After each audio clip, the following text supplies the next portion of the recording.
Hello students, 11th commerce business studies में आपका topic चल रहा है पार्टनरशिप, जिसे हम डिस्कस कर रहे हैं फॉर्म्स ऑफ बिजनेस ओनरशिप के चैप्टर के अंदर, जो आपके चैप्टर नंबर 2 है। पार्टनरशिप के बारे में मैंने आपको कल के लेक्चर में कुछ स्पेशल कॉन्सेप्ट इसका बताया था कि पार्टनरशिप कैसे अपने बिजनेस में की जाती है, पार्टनरशिप कैसे स्टार्ट होती है, कितने पार्टनर्स होते हैं, इन सारी चीज़ों के बारे में हमने बातें की थी।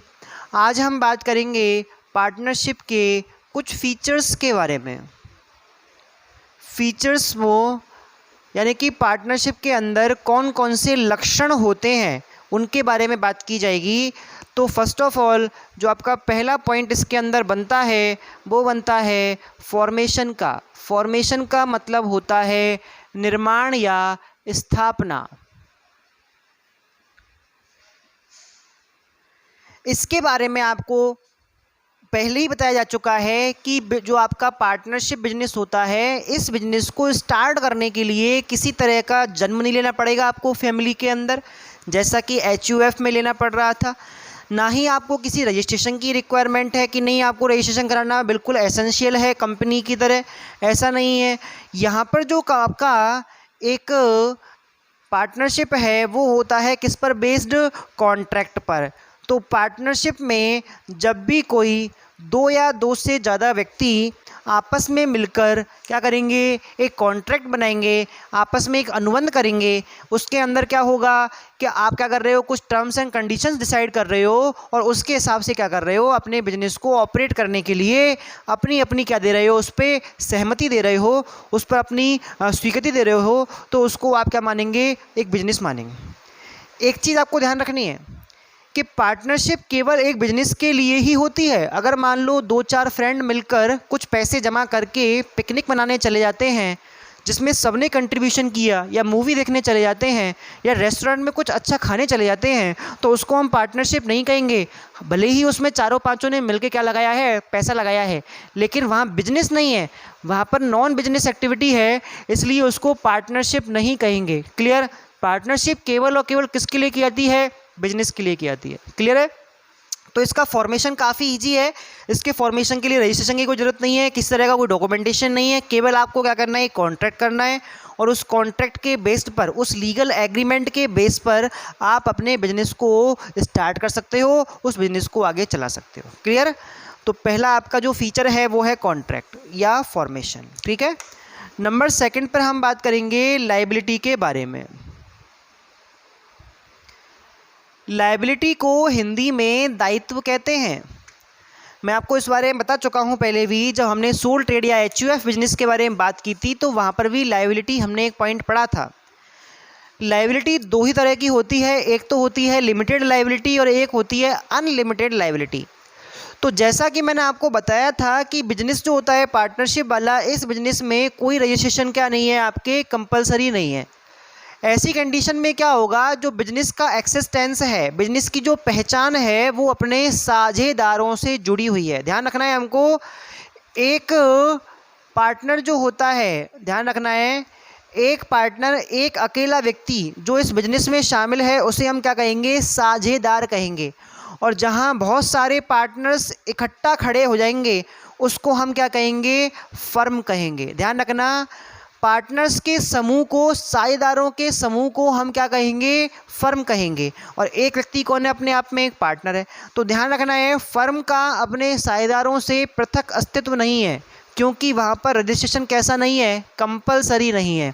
इंडियन पार्टनरशिप एक्ट 1932 के अकॉर्डिंग एक पार्टनरशिप फर्म का रजिस्ट्रेशन कंपलसरी नहीं होता। तो अब ऐसा कंपलसरी नहीं होने से क्या होगा, जो पार्टनर्स हैं वो सभी आपके फर्म से कैसे होंगे, जुड़े हुए होंगे, वो सब एक ही बात है, ध्यान रखना है। और जब ऐसी कंडीशन होती है, जब किसी व्यक्ति की पहचान उसके बिजनेस से ही जुड़ी होती है, तो वहाँ पर हमेशा लायबिलिटी कौन सी मिलेगी आपको, अनलिमिटेड लायबिलिटी मिलेगी। अनलिमिटेड लायबिलिटी का मतलब होता है असीमित दायित्व। और ऐसी में दायित्व के बारे में हमने सोल ट्रेड के अंदर भी पढ़ा है और HUF बिजनेस के अंदर भी पढ़ा है। देखो पार्टनरशिप फर्म में क्या होता है कि भाई जो भी नुकसान होगा, जो भी लोन होंगे, जो भी कर्जा होगा, जो भी आपके खर्चे होंगे, वो सबके सब कौन चुकाएगा? फर्म चुकाएगी। कौन चुकाएगी? फर्म। और फर्म है कौन? फर्म है पार्टनर्स का ग्रुप, यानी कि साझेदारों का समूह। तो यहाँ पर सभी के सभी साझेदार इन सभी खर्चों और कर्जों को चुकाने के लिए क्या होंगे? जिम्मेदार होंगे। तो यहाँ पर आपकी जो लायबिलिटी बनेगी वो आपकी बनेगी इंडिविजुअली और कैसी बनेगी? जॉइंटली, यानी कि आप व्यक्तिगत रूप से और संयुक्त रूप से क्या होंगे? उत्तरदायी होंगे दायित्वों को पूरा करने के लिए। व्यक्तिगत रूप से कैसे होंगे भाई? जैसे मान लो आज 4 साझेदार हैं और इन चारों साझेदारों ने मिलकर क्या कर लिया? कर्जा कर लिया बिजनेस पे। कितना कर लिया? 5 लाख रुपए कर्जा हो गया। तो ये 5 लाख रुपए कर्जा चुकाएगा कौन भाई? इसको कौन चुकाएगा? चारों के चारों साझेदार चुकाएंगे, यानी कि जॉइंटली इनको चारों को क्या करना है? पेमेंट करना है। अब पता चला इसमें से 3 जो हैं वो हट गए, इसमें से 3 जो हैं वो हट गए, या 2 जो है वो हट गए। अब कितने रह गए? 2 या 1 रह गया। अब ऐसी कंडीशन में कर्जा तो 5 लाख का ही है ना, तो अब बिजनेस की सेपरेशन है नहीं, उसकी अलग से पहचान है नहीं, तो यहाँ पर जो अकेला या 2 साझेदार बचे हैं उनको ये पूरा 5 लाख का कर्जा चुकाना पड़ेगा। और अगर इस कर्जे को चुकाने के लिए फर्म की असेट्स कम पड़ती हैं, यानी कि आपके पास फर्म में केवल 1 लाख रुपए की प्रॉपर्टी है और कर्जा हो गया 5 लाख का, तो अब 4 लाख रुपए कहाँ से लाए? तो पता चला कि जो भी साझेदार हैं ये अपनी जो पर्सनल असेट्स हैं, बिजनेस असेट्स तो अलग हैं जो फर्म में यूज हो रही हैं, पर्सनल असेट्स मतलब खुद का घर, खुद के कोई भी तरह के आपकी जो कीमती वस्तुएं हैं, जैसे गाड़ी है, हीरे जवाहरात, आभूषण, जो भी आपके पास है, वो सभी आपको यूज़ करने पड़ेंगे। किसके लिए? इस बिजनेस के कर्जे को चुकाने के लिए, इसकी लायबिलिटी को पूरा करने के लिए। अगर ये 5 लाख की जगह 15 लाख होती तब भी आपको अपनी घर की संपत्तियां बेचनी पड़ सकती थी, और अगर ये 2 लाख रुपए हैं तब भी आपको अपनी घर की संपत्तियां बेचनी पड़ सकती हैं। कब? जबको आपको ऐसा लगता है कि बिजनेस में जो प्रॉपर्टी है उससे ये लोन पूरा नहीं चुकेगा, तो आप अपनी घर की संपत्तियां भी बेचकर उस लोन को चुकाएंगे, यानी कि इस लायबिलिटी की कोई लिमिट नहीं है। तो लायबिलिटी कैसी हो गई आपकी? अनलिमिटेड लायबिलिटी हो जाती है। ठीक है, तो अनलिमिटेड लायबिलिटी का मतलब ये होता है जिसमें लायबिलिटी कोई लिमिट नहीं है, यानी कि ऐसी लायबिलिटी जिसके अंदर आपको बिजनेस की असेट्स से, जब आपका बिजनेस का कर्जा पूरा नहीं होता है, उसकी लायबिलिटी पूरी नहीं होती है, तो उसको चुकाने के लिए आपकी जो पर्सनल असेट्स हैं उनको भी यूज किया सकता है, तो उसे हम अनलिमिटेड लायबिलिटी के नाम से जानते हैं। क्लियर? तो इस तरह से आपकी लायबिलिटी कैसी होती है? हमेशा आपके साझेदारी के अंदर जो लायबिलिटी होगी वो कैसी होगी? असीमित, अनलिमिटेड लायबिलिटी होगी। तो 2 पॉइंट आपने पढ़े। नंबर 3 पे हम बात कर रहे हैं रिस्क बियरिंग।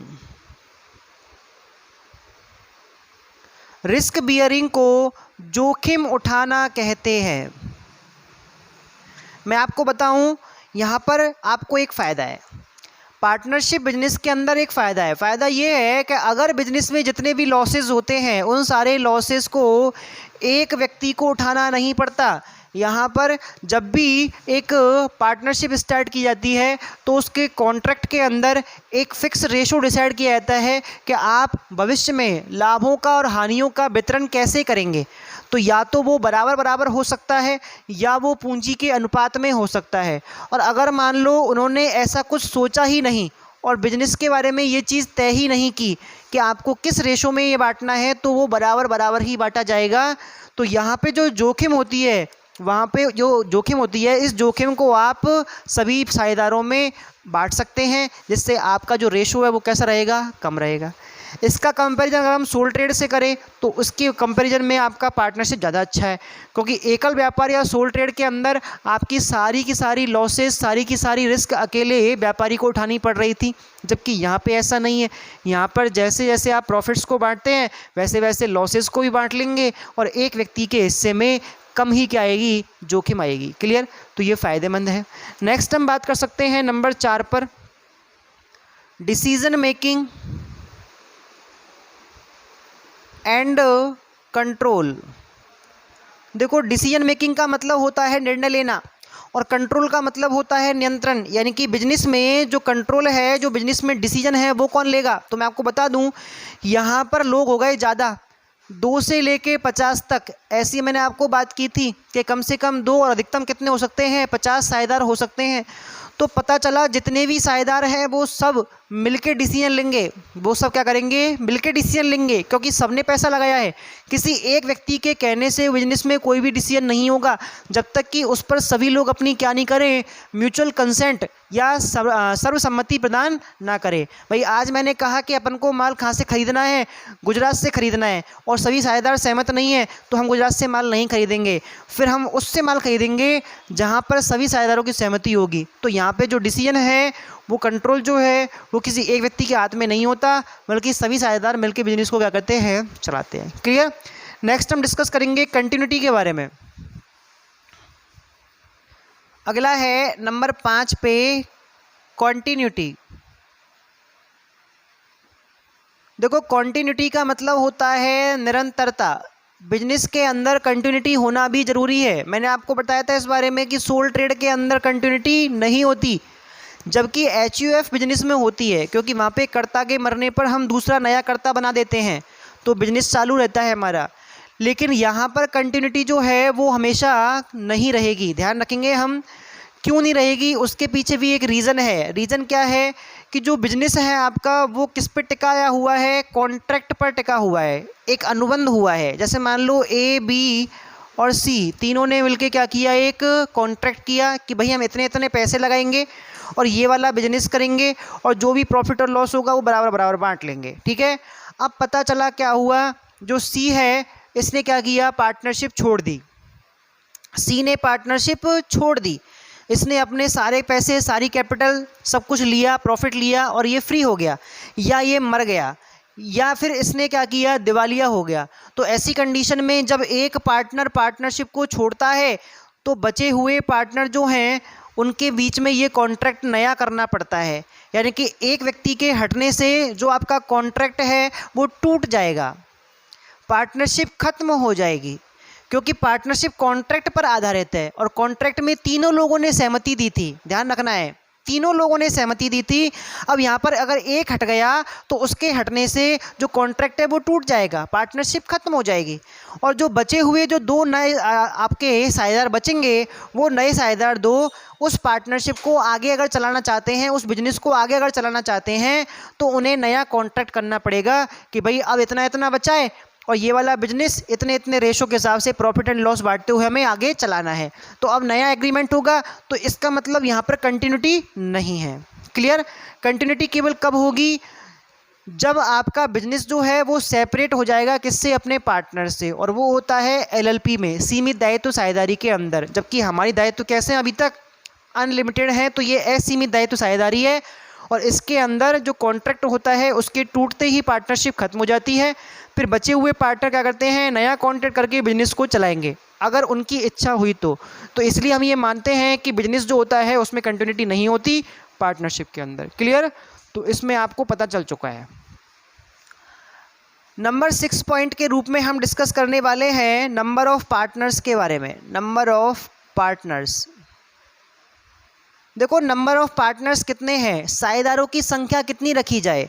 तो बता दूं मैं आपको, आपके एक बहुत ही अच्छा एक इसमें एक्सेप्शन है। वो क्या है कि पार्टनरशिप एक्ट 1932 आपका पार्टनरशिप बिजनेस के ऊपर लागू होता है। यानी कि जो भी पार्टनर्स बिजनेस करेंगे, जो भी पार्टनरशिप बिजनेस किए जाएंगे, उन सब पर भारतीय साझेदारी अधिनियम लागू होगा।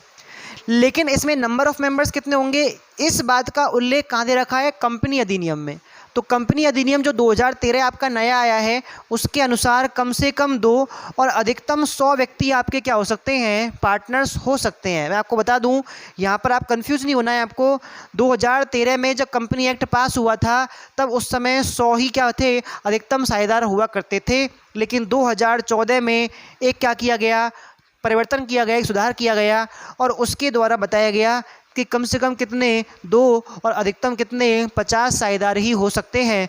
तो अब हम जब कोई हमसे क्वेश्चन पूछेगा कि पार्टनरशिप में अधिकतम सदस्य कितने होते हैं, तो हम फाइनल आंसर क्या देंगे? 50। 100 का उल्लेख नहीं करेंगे, क्योंकि 100 जो है उसको हटा के 2014 में जो नया संशोधन किया गया उसके आधार पर अधिकतम साझेदारों की संख्या कितनी मानी गई है? 50 मानी गई है। तो आपका जो राइट आंसर है वो कितना रहेगा? 50 रहेगा। लेकिन पहले 100 थी, इसके बारे में आपको पता करना जरूरी था, जानकारी देना जरूरी था, इसलिए मैंने यहाँ पर 2 और 100 लिखा है। क्लियर? जब 2013 में कंपनी एक्ट पास हुआ था तो उसमें अधिकतम साझेदारों की संख्या 100 ही मेंशन की गई थी, लेकिन 2014 में इस चीज़ को परिवर्तित करके 50 किया गया था। तो ये आपको पता होना चाहिए। यहाँ पर जो आपके साझेदार हैं वो मिनिमम कितने हैं? 2 और अधिकतम कितने हैं? 50। क्लियर? ए लास्ट आपका नंबर 7 पे जो फीचर आता है वो आता है म्यूचुअल एजेंसी। म्यूचुअल एजेंसी यानी कि पारस्परिक एजेंसी संबंध। यस, कल मैंने आपको इस बारे में बताया था जब हम डेफिनेशन पढ़ रहे थे कि partnership is a relation between persons. आपको ध्यान है, मैंने आपको इसकी डेफिनेशन के अंदर सबसे पहली लाइन यही पढ़ाई थी कि partnership is a relation between persons. तो यहाँ पर पर्सन के बीच में क्या है? एक रिलेशन है। भाई सीधी सी बात है कि जब पार्टनरशिप के अंदर 2, 4, 5, 10 यानी कि 50 तक, मैक्सिमम 50 तक आपके पार्टनर्स काम कर रहे हैं और हर पार्टनर बिजनेस में काम कर रहा है, तो उनके कामों से आपके बिजनेस में क्या होगा? प्रभाव पड़ेगा। भाई मानो कि ABCD 4 पार्टनर हैं और इन चारों पार्टनर ने मिलकर क्या किया? एक पार्टनरशिप बिजनेस स्टार्ट किया, कुछ नियम बनाए अपने बिजनेस को चलाने के लिए और उस पर अपनी सहमति दे दी। तो ये क्या हो गया? उनके बीच में एक कॉन्ट्रैक्ट हो गया। क्या हो गया? कॉन्ट्रैक्ट। अब पता चला क्या है कि ए जो है इसने काम संभाल रखा है अकाउंट्स का, ये अकाउंटिंग पे काम करता है, ये माल परचेज करता है, ये सेल करता है और ये मैनेजमेंट संभालता है। इन चारों ने अपने अपने काम बांट लिए हैं। ठीक है? अब पता चला अगर परचेजिंग गलत हो गई, किसी पार्टी से हमने परचेजिंग की और उसने पर यूनिट जो कॉस्ट है, पर यूनिट जो प्राइस है वो 2 रुपये एक्स्ट्रा लगा दी, तो जो नुकसान होगा वो किसको होगा? फर्म को। और फर्म का मतलब क्या है? सभी साझेदार। फर्म का मतलब क्या है? सभी साझेदारों का समूह फर्म कहलाता है। तो अगर यहाँ पे इसने गड़बड़ की तो सबको नुकसान होगा।